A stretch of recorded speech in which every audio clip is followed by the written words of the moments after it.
제자들을 가까이 부르셨다. 그리고 그들 가운데서 12를 선택하셔서 그들에게 사도라는 이름도 붙여주셨다. 그들은 베드로라는 이름을 붙여주시기도 한 시몬, 그의 형제 안드레, 야고보, 요한, 필립, 바돌로메였다.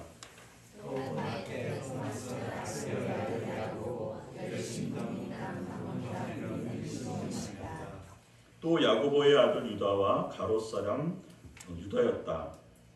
이 유다는 배신자가 되었다. 예수님이 그들과 함께 내려와서 평기에 서셨다. 큰 무리의 제자들이 있었다. 백성의 큰 군중도 있었다. 이들은 온 유대와 예루살렘과 또 티레와 시돈의 바닷가 지역에서 온 사람들이었다. 예수님 말씀을 듣기도 하고 자기들 질병이 낫게도 하려고 온 사람들이었다. 더러운 영들한테 시달리는 사람들은 고침을 받았다. 온 무리가 예수님께 다 보기라도 하려고 애쓰고 있었다. 능력이 예수님에게서 나와서 모든 사람들을 낫게 해주었기 때문이다. 예수님이 눈을 들어 제자들을 바라보시고는 말씀하셨다. 복이 있습니다. 가난한 사람들은 하나님 나라가 여러분 나라이니까요. 복이 있습니다. 지금 굶주리는 사람들은 여러분이 배부르게 될 테니까요. 복이 있습니다. 지금 부르는 사람들은 여러분이 힘있게 될 테니까요. 복이 있습니다. 사람들이 여러분을 미워할 때, 여러분을 따돌릴 때, 비방할 때, 여러분의 이름을 악하다고 내칠 때는요. 인자 때문에 말입니다. 바로 그날에는 기뻐하며 춤추세요. 보세요. 하늘에서 여러분의 보상이 크니까요. 그들의 조상들이 예언자들에게 똑같이 행했거든요. 그러나 끝장이요. 당신들 부유한 사람들에게는 당신들이 이미 위로를 넉넉히 받아들이고 있으니까요.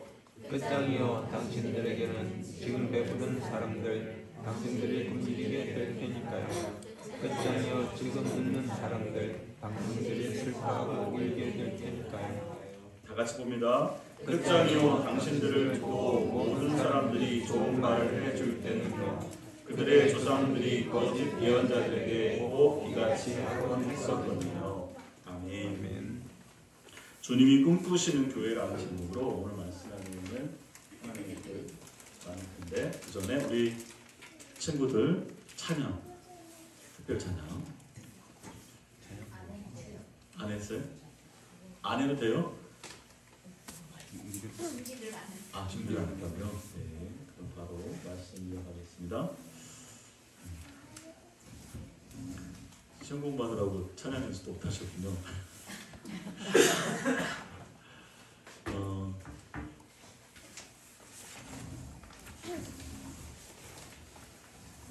구약 성경에서 하나님께서 그 출애굽하셨을 때 하나님이 먼저 은혜를 베풀으셔서 그 이스라엘 애굽에 있는 사람들을 심판하죠. 그리고 거기에 있는 하나님의 백성들은 다 불러서 건지십니다. 그리고 광야로 가서 이 백성들과 함께 시내산에서 결혼식을 합니다. 하나님과 이스라엘 백성들이 나는 너희 하나님이 되고 너희는 나의 거룩한 백성이 된다. 이렇게 말하고 그 많은 이스라엘 백성들과 하나님과 특별한 관계가 맺어지게 되는 것이죠. 그리고 나서 그들에게 주신 게 율법입니다. 너희는 이렇게 나와 더불어서 살아가자라고 하는 것이죠. 그래서 율법은 하나님을 믿지 않는 또는 하나님께 구원을 받는 수단이나 조건이 아닙니다. 하나님의 백성이 된 자들에게 주어진 말씀이죠. 오늘 예수님께서 새로운 모세, 새 이스라엘, 새 백성을 만드시는 그러한 과정도 똑같습니다. 특별히 여기에서는 하나님 백성들이 예수님의 제자들로 나옵니다. 예수님께서 제자들을 부르시기 전에 먼저 한적한 곳에서 기도하시죠. 기도하시고 나서 제자들을 택합니다. 그 이름들이 쭉 나와 있고요. 그러한 제자들을 향하여서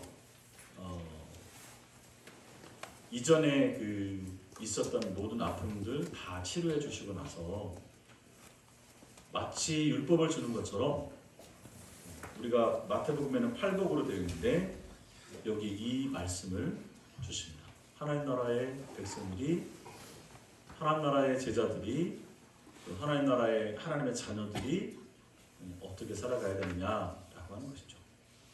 구약에 있는 율법과 신약에 있는 예수님께서 주시는 이 세 계명들은 또 동일한 원리를 가지고 있습니다. 그것은 이전에는 우리가 사람들이 각자 자기 소견에 옳은 대로 살았고 자신의 욕망을 따라서 살아갑니다. 하나님 아닌 것들을 하나님처럼 섬기면서 우상을 섬기며 살아간다.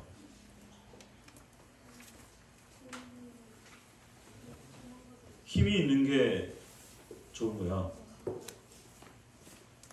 권력이 있는 게 좋은 거야. 세상에 많은 사람들에게 인정을 받는 게 성공하는 거야. 유명해지는 거야. 야, 뭐니 해도 돈이 있어야 돼. 야, 사람은 잘생기고 볼 일이야. 이런 우리 각자가 우리 삶에 있어서 뭔가 의미 있는 일들을 찾아냅니다. 우리 삶의 가치도 거기에서 찾아냅니다. 우리 삶의 목적에 대해서도 그러한 것들을 계속 추구합니다. 근데 구약에 있는 율법과 오늘 여기 있는 예수님께 주시는 이 말씀들은 모두가 다 그러한 사람들이, 하나님을 떠난 사람들이 생각하는 그러한 가치, 그러한 세계관, 이것들과는 전혀 다른 역설적인 나라라고 표현합니다. 세상이 살아가는 악인에게 죄인에게 오만한 자의 자리, 그런 길이 아니라 오직 하나님이 우리를 사랑하시면서 주신 거룩한 하나님의 백성들, 세상과 다른 구별된 거룩한 하나님의 뜻을 따라서 하나님을 사랑하고 이웃을 여러분까지 사랑하고 이 땅에 있는 모든 것들을 잘 다스리며 살아가는 그러한 율법의 그 세 가지 원리 있죠. 예수님께서 신약에서 이것을 하나님을 사랑하고 이웃을 여러분까지 사랑하는 것에 모든 율법이 완성이 되는 것이다 라고 말씀하시면서 사랑이라고 하는 최고의 가치를 우리에게 줍니다. 하나님을 사랑하는 것이, 이웃을 사랑하는 것이, 모든 만물들을 잘 다스리며 살아간다고 하는 것이 무엇인지를 더 세세하게 가르쳐주고 풀어서 설명해 주는 것이 우리가 지금 묵상하고 있는 이 성경 말씀인 거죠. 그래서 우리는 이 말씀들을, 여기에 있는 말씀들을 살펴보면 내가 지금 하나님의 나라가 아닌 다른 나라의 법을 지키고 있나. 하나님 나라는 하나님 나라의 법이 있는 거죠. 하나님 백성이 따르고 살아가야 될 그런 법이 있는 거죠. 하나님의 은혜를 제대로 누리기 위해서 그 법을 따라가야 되는 것이고, 하나님의 거룩한 백성으로서의 그러한 책임과 의무를 다하기 위해서도 그 길을 따라가는 것이죠. 그것이 누림이 될 수도 있고 우리의 의무나 책임이 될 수도 있는 것입니다. 그것을 기뻐하느냐 즐거워하느냐 아니면 정말 마지못해 따라가느냐라고 하는 것은 그가 하나님과의 관계가 어떠하느냐에 따라서 달려있는 것이죠. 오늘 이 말씀에 보면 예수님께서 하나님의 백성들을 택하는, 예수님의 제자들을 택하는 그러한 모습, 그러한 기준도 우리가 생각하는 것하고 전혀 다릅니다. 많이 배우고 똑똑하고 잘나고 힘있고 세상에서 유명한 사람들을 보는 게 아니라 별 볼 일 없는, 자기 자신을 돌아봐도 나 같은 사람이 어떻게 하나님의 거룩한 백성이 될 수 있을까? 나 같은 사람도 하나님이 사랑하실까? 라고 생각하는 사람들을 택하여서 제자를 삼으시는 거죠. 12명의 제자라고 하는 것은 하나님의 거룩한 백성의 완전한 수입니다. 그것을 대표하고 있는 것이죠. 그 12를 세워서 주님의 몸된 교회가 되게 한다. 구약의 표현에 의하면 하나님께서 거룩한 하나님의 백성이 되게 한다. 이스라엘이 되게 한다. 신약에 있는 교회 우리들은 새 이스라엘이죠. 그러한 새 이스라엘 살아가는 방식들을 보면 우선은 그 구성원들 자체가 하나님은 모두에게, 누구에게나 다 이 하나님의 백성이 될 수 있는 이 부르심, 이 초청을 우리에게 허락하고 있다. 우리 모두에게 그러한 은혜를 베풀어주고 있다라는 사실. 거기에 자신의 모든 것을 버려두고, 내가 이전에 살아갔던 그러한 삶의 방식이나 모든 것들을 버려두고 그분을 따라가는 이들에게는 하나님이 예비하신 그 귀하고 복된 소위 말하는 영생복락이라고 표현하죠. 그것은 죽어서 가서 누리는 것이 아니라 이 땅에서 하나님의 생명으로, 영생이라고 하는 것은 영원한 생명이 아니라 하나님이 주시는 그 생명.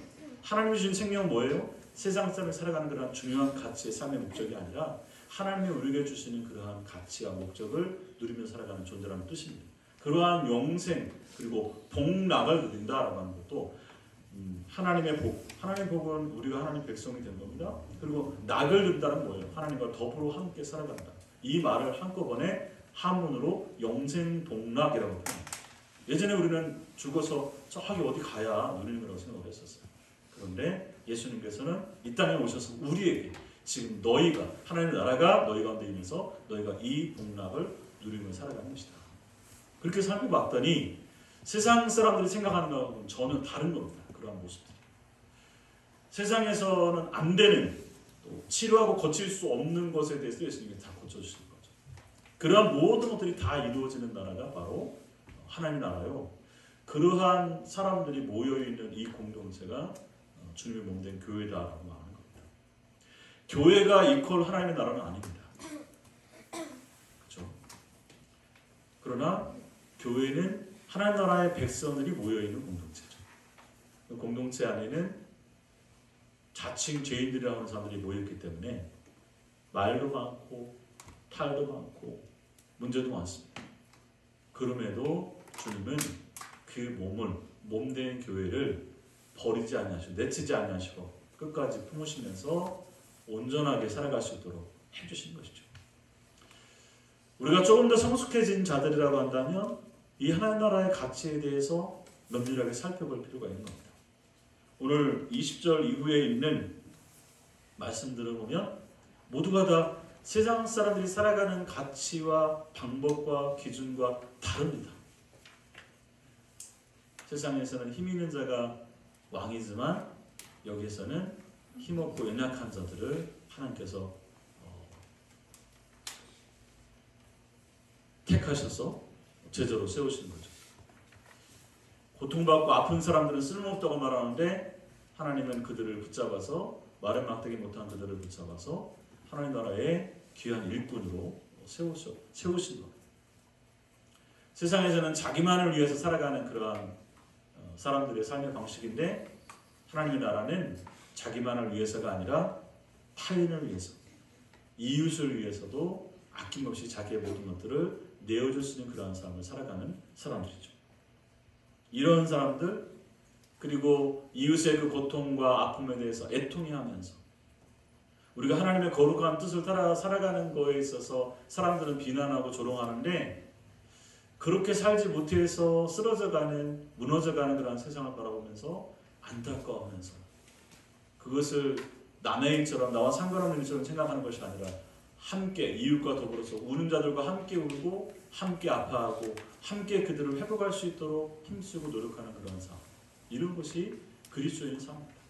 누군가를 배제하고 누군가를 정죄하고 누군가를 혐오하고 누군가를 선을 긋는 그러한 삶이 아니라 누구든지 내게로 오라, 누구든지 우리 가운데 오라, 누구든지 그 나라에 오라. 하나님은 능히 너희를 고치시고 싸매시고 치유하시고 온전케 하시고 회복케 하실 것이다 라고 하는 그러한 주님의 마음, 주님의 시선으로 우리의 이웃들을 바라볼 수 있을 때 우리는 애통해하는 그런 마음이 마침내 우는 그러한 마음이 하나님께서 그 눈물을 거두시고 그 안에 기쁨을 허락하여 주시고 더불어 그런 사람들도 하나님의 온전한 사람으로 세워가는 역사들을 우리가 바라보게 되는 겁니다. 이 땅에는 교회는 당연히 세상 사람들이 봤을 때는 모자라 보이고 미련해 보이고 어리석어 보입니다. 그리고 한층 더 나가면 우리가 제대로 빛을 발하고 소금의 역할을 제대로 감당하면 세상은 그러한 교회를 싫어합니다. 우리가 잘못해서 싫어하는 것이 아니라 자기들과 다르기 때문에 싫어하는 거고요.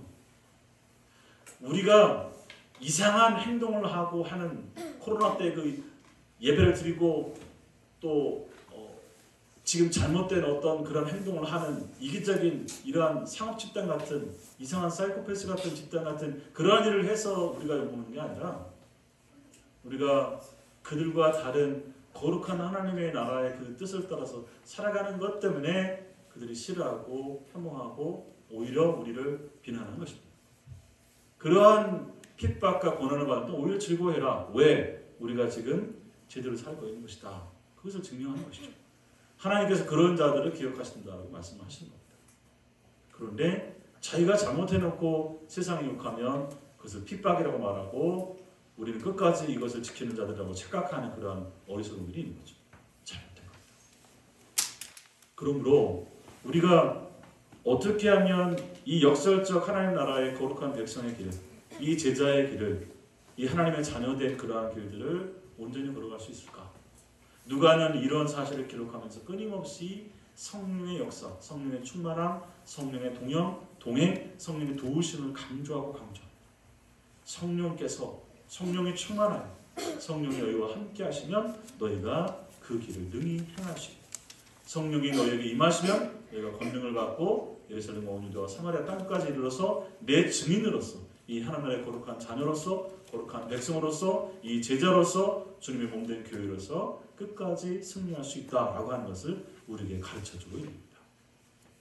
성령의 충만을 내가 달라고 해서 하나님 주신 건 아닙니다. 우리가 절박하고 우리의 필요를 하나님께서 아시고 우리가 할 수 있는 일들은 그분을 부지런히 알아가는 일들입니다. 하나님 주님을 알게 해주십시오. 거기에는 상호 보완적으로 끊임없이 성령을 통해서만 우리가 하나님을 알 수 있다. 성령을 통해서만 말씀을 제대로 깨달을 수 있다. 성령을 통해서만 우리가 하나님의 말씀을 따라서 살아갈 수 있다. 라고 하는 것들이 계속 반복되어져 있습니다. 우리는 할 수 있거든. 날마다 그분을 바라보고 그분을 듣고 그분을 기억하고 그분을 묵상하고 그분과 소통하고 하는 이러한 시간들, 그것을 통틀어서 기도라고 표현하는 것이죠. 하나님이신 예수님께서, 하나님의 뜻을 누구보다 잘 알고 있는 예수님께서 제자들을 택하기 위해서 먼저 기도하셨던 그러한 모습들을 우리가 바라본다면 감히 우리가 무엇이 반대 그러한 기도 없이 하나님의 뜻을 제대로 갈 수 있다? 어불성설입니다. 우리도 아무리 신앙생활이 오래되고 내가 많은 것을 안다고 할지라도 끊임없이 주님 앞에 소통하면서 내가 하고 있는 일이, 내가 품은 생각이, 내가 하는 말이, 내가 모든 하는 행동들이 정말로 주님과 주님의 뜻과 말씀과 일치하는가, 그들을 끊임없이 상고하는 것이 우리가 주의 성령의 충만함과 그 거룩한 백성으로서의 이 길들을 온전히 살아 누려갈 수 있다. 그러한 교회가 바로 주님께서 그토록 만들고 세우고 꿈꾸셨던 그러한 교회고 그러한 나라다라고 하는 사실입니다. 주님은 이 누가복음을 통해서 우리에게 끊임없이 이러한 나라를 세우고 그의 택한 백성들을 모으고 그들을 온전케 하고 치유하고 고치시면서 이 놀라운 나라가 땅끝까지 이르기를 바라시는 그러한 꿈들을 꾸고 계속 나아가고 있고, 여기 있는 우리들은 그러한 주님의 꿈이 이루어진, 주님이 꿈꾸시는 그러한 교회로 지금 여기에 있습니다. 사랑하는 우리 모든 믿음의 가족 여러분, 성령의 충만함을 받으시기를 주의 이름으로 축원합니다. 그리고 주님이 그토록 꿈꾸시는 그러한 교회로 온전하게 살며 노력할 수 있기를 주의 이름으로 축원합니다. 함께 기도드리겠습니다. 주님 고맙습니다. 오늘 이 시간에 주님께서 우리에게 누가복음의 말씀을 통하여서 제자를 택하시고 거룩한 주의 백성을 택하시고 그들을 고쳐주시며 그들에게 거룩한 주의 백성으로 주님이 꿈꾸시는 교회로 살아갈 수 있는 그러한 길들을 허락해 주시면 우리가 함께 보았습니다. 여기는 우리 모두도 주님이 그토록 놀라우신 사랑으로 예수 그리스도로 말미암아 새 백성된 주님의 몸된 교회된 우리 모든 성도들 된 줄로 믿습니다. 이 은혜에 감사하면서 우리의 정체성, 우리의 가치, 우리의 모든 삶의 목적과 방향들 하나님의 선하시고 기뻐하시고 온전하신 뜻을 따라서 살아가며 누려가며 그리고 전파해가는 우리 모두가 될 수 있도록 인도하여 주시옵소서. 함께한 모든 믿음의 가족들, 또 함께하지 못한 가족들에게도 동일한 은총으로 덧입혀 주시며 이 지역과 우리의 이웃들 가운데서라도 우리가 이와 같은 하나님 나라의 놀라운 크고 좋은 소식들을 그들에게도 증거하는 증인으로서의 삶도 부족함이 없이 살아갈 수 있도록 인도하여 주시옵소서. 무엇보다도 약속하신 주의 성령으로 우리에게 충만케 하셨기를 간절히 바라고 원하오며 우리를 주의 거룩한 백성으로 택하시고 속량하시고 세워주신 우리 믿음의 주 예수 그리스도의 이름으로 감사하며 축복하며 기도하옵나이다. 감사합니다. 자, 이 시간에는 성경 퀴즈 드리는데